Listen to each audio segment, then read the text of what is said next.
The German Pows who never wanted to go home. Hundreds of German soldiers were captured in the desert, but instead of hell, they found paradise, and many simply refused to go back home. Imagine getting captured in the middle of the desert, half-starved, covered in sand, thinking you're about to be tortured or shot by the Americans like the propaganda films told you. Then you step off the boat in New York, see skyscrapers taller than anything back home, get on a train that takes you can't see the end of, and realize this country is absolutely massive and untouched by bombs. That's exactly what happened to hundreds of thousands of German soldiers in World War II.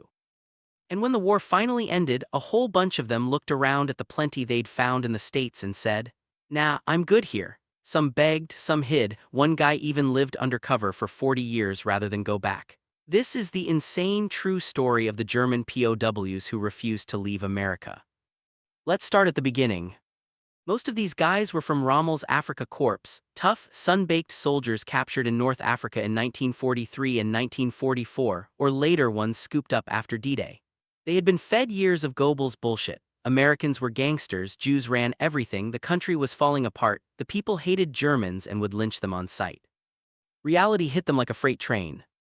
The ships that brought them over weren't hellholes. They got fed 3 meals a day, real meals, not the watery soup they'd been living on in the desert. A lot of them stepped onto American soil actually heavier than when they were captured.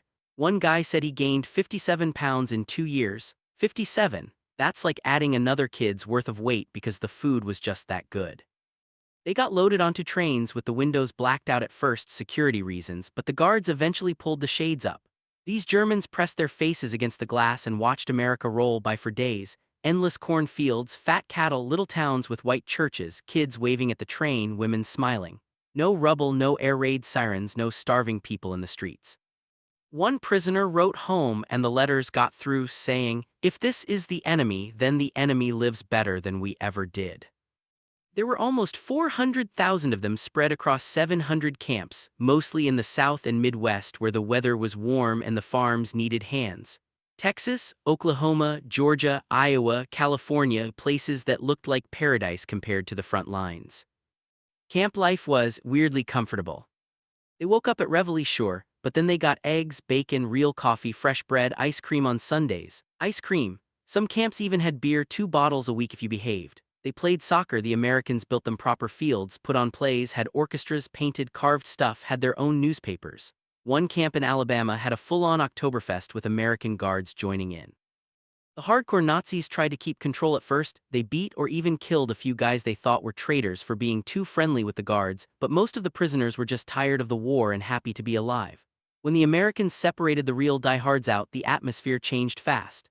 Guys started speaking English, laughing with the guards, trading cigarettes for extra snacks. Then came the farm work. America had a huge labor shortage. Every able-bodied man was either in Europe or the Pacific. So the Germans went out in trucks every morning to pick cotton, harvest corn, pick peaches, build roads, and the farmers loved them. They worked hard, they were disciplined, they didn't complain much. Farmers' wives fed them huge lunches at the house, sometimes invited them to stay for dinner. Girls waved from cars. Some of the guys started dating local girls. Yeah, seriously. Fraternization was technically banned, but come on, young guys, pretty girls, warm summer nights, stuff happened. A bunch married American women while still technically prisoners. One story that always gets me. A farmer in Iowa pulled up to camp, pointed at a skinny 19-year-old German kid and said, "I want that one." The kid worked on the farm all season, ate like a horse, grew strong, started calling the farmer Pop.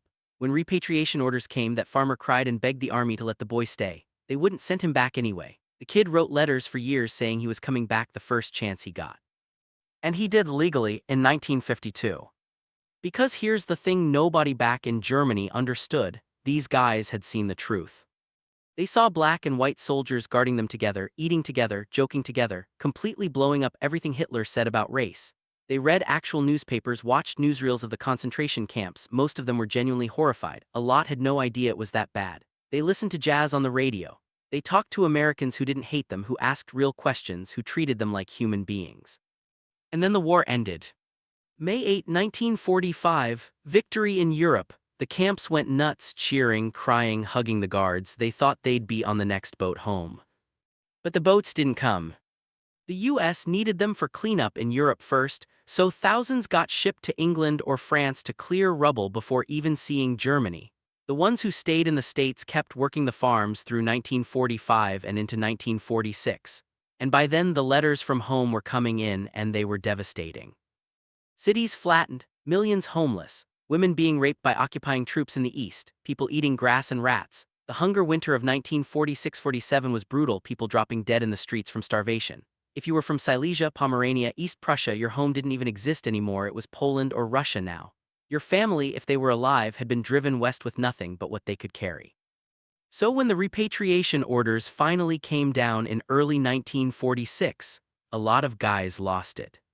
Some started crying and begging the camp commanders to keep them. Others went quiet and started planning. Escapes spiked. Most got caught fast. The country was too big, too many people spoke English, too many cops, but a few made it work.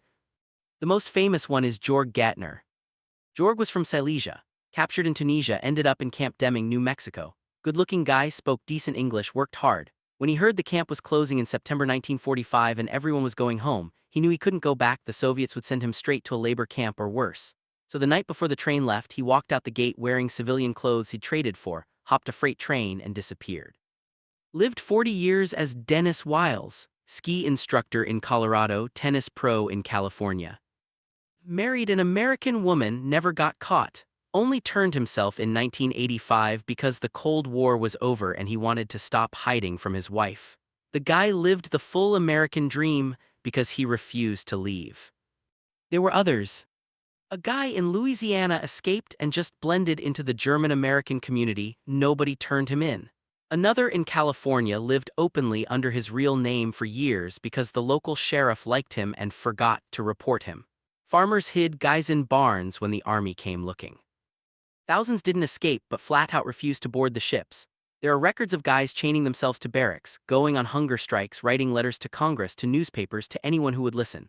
One group in a camp in Virginia sent a petition signed by hundreds begging to be allowed to stay as farm workers. The army said no. Geneva Convention said they had to go home once hostilities ended, but the pleas were real. And get this, when they finally did get forced onto the ships in 1946 and 1947, a ton of them stood on deck watching America disappear and cried like bobbies.